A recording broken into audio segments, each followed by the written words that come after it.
야, 지금 개각했을까 싶었는데 갑자기 이제 대통령 돌아온 후에 예상치 못한 개각이 있었습니다. 장관 둘이 바뀌었는데 정치인 장관이 떠났기 때문에 총선 길터주기라는 게 말이 많은 거죠? 어떻습니까?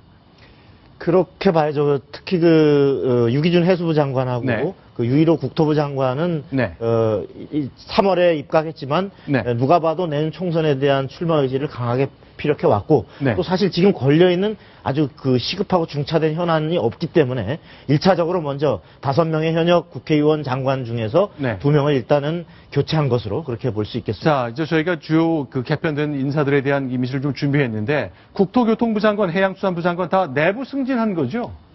그렇습니다. 국토교통부 장관은 전 조달청장, 이명박 정부에서 마지막 이제 조달청장을 지냈던 사람이고요. 김영석 차관은 청와대에도 잠깐 근무했었던 해수부 전문 공직자 출신이고요. 김기현 국가안보실 1차장도 외교부 출신의 정통 관료다 이렇게 보시면 되겠습니다.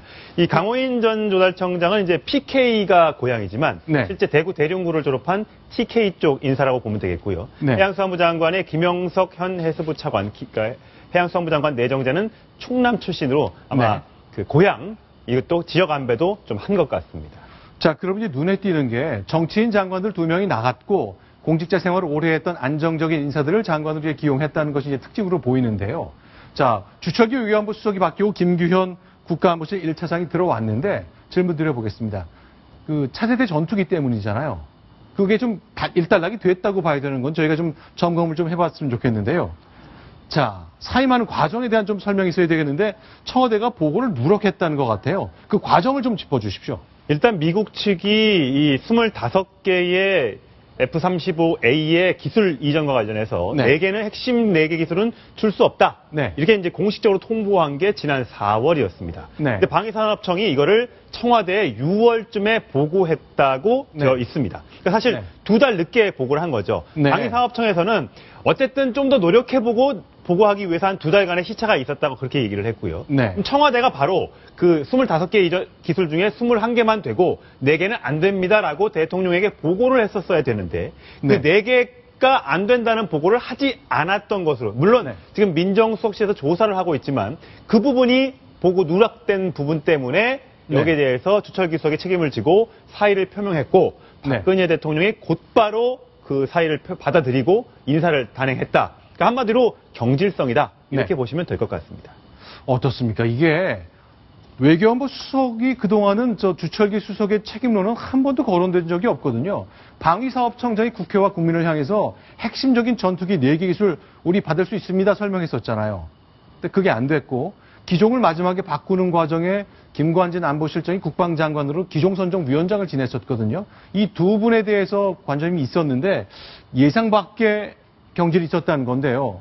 어떻습니까? 이 두 전 현직 국방장관에 대한 책임론 근거가 있는 겁니까? 어떤가요? 지금 이번에 그 외교안보 라인 문책이 미봉의 땜질식 그 문책이다. 이런 비판이 나오는 이유가 사실 지금 KF-X 기종을 F-35A로 그 기종 전환한 것이 작년 3월에 당시 국방장관이었던 김관진 현 안보실장입니다.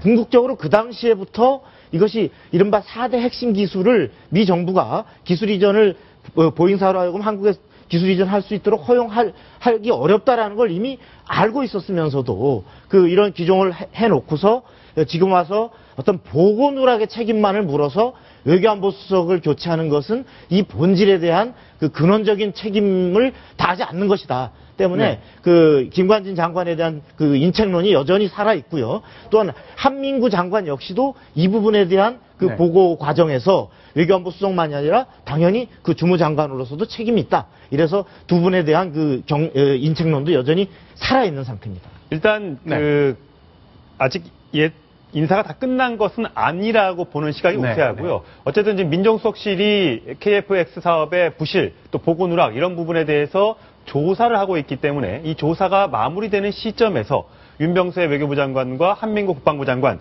김관진 청와대 대통령 외교안보실장의 교체 가능성 아직 있다 이렇게 볼 수 있을 것 같습니다. 자, 그런데 가장 사람들이 이제 놀랐던 것 중에 하나가 우리나라 국방장관이 예외적으로 대통령과 함께 미국을 방문해서 미국 국방장관을 향해서 핵심 4개 기술 주십시오. 그랬는데 거절당했잖아요. 이 상황과 관련해서 많은 분들이 놀랐는데 일단 오늘 국방부에서는 좀 다른 얘기를 내놨습니다. 일반적으로 실패가 있고 좀 면전에 문전박대를 당했다는 느낌이 있지만 그게 아니라 큰 성과가 있었다는 건데요. 여러분들은 어떻게 생각하실지 모르겠습니다. 직접 육성으로 먼저 국방부 얘기를 들어보겠습니다.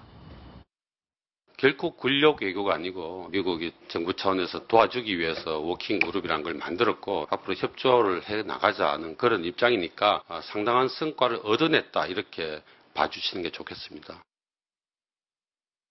지금 어떠세요? 사실 앞으로 그 협의체라는 것은 쉽게 해서 좀 면피용적인 성격이 아니야 이런 그 전문가들의 비판이 많습니다. 네. 지금 지금 3차례나 거부된 기술 이전 문제를 협의체를 구성해서 한들 미국이 무슨 입장을 바꿔서 저것을 기술을 넘겨줄 리도 만무하고요. 애당초 아까 말씀드렸지만 작년에 이 FX KFX를 이 기종으로 그 F-35로 갈 때 우리가 기술 이전을 받기 어렵다라는 것을 정확히 대통령이 보고한 건지 그리고 국민에게도 이 부분에 대해서 어영부영 넘어갔거든요. 사실은 지금 현재는 이렇지만 차차 이렇게 해서 가능하다는 식으로 이렇게 국방부가 넘어갔었는데 이 부분에 대한 전반적인 평가와 책임 부분이 분명히 규명되어야지 지금 얘기하는 협의체라는 것은 사후땜질 지금 임시 국민적 비판을 넘기기 위한 어떤 면피용 아니냐 이런 지적이 많습니다. 알겠습니다. 일단 이 핵심적인 전투기 기술요. 미국이 이제 대단한 막대한 돈을 투입해서 얻은 기술인데 일본, 영국, 이스라엘 같은 미국 안보의 사활적 이익을 나누는 국가들에게도 주지 않는 거거든요.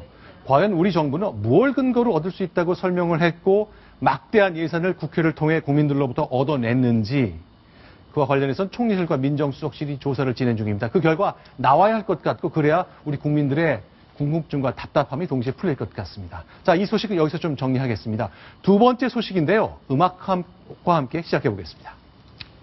우리 형제 이제라도 다시 만나서 못다한 점 나누는데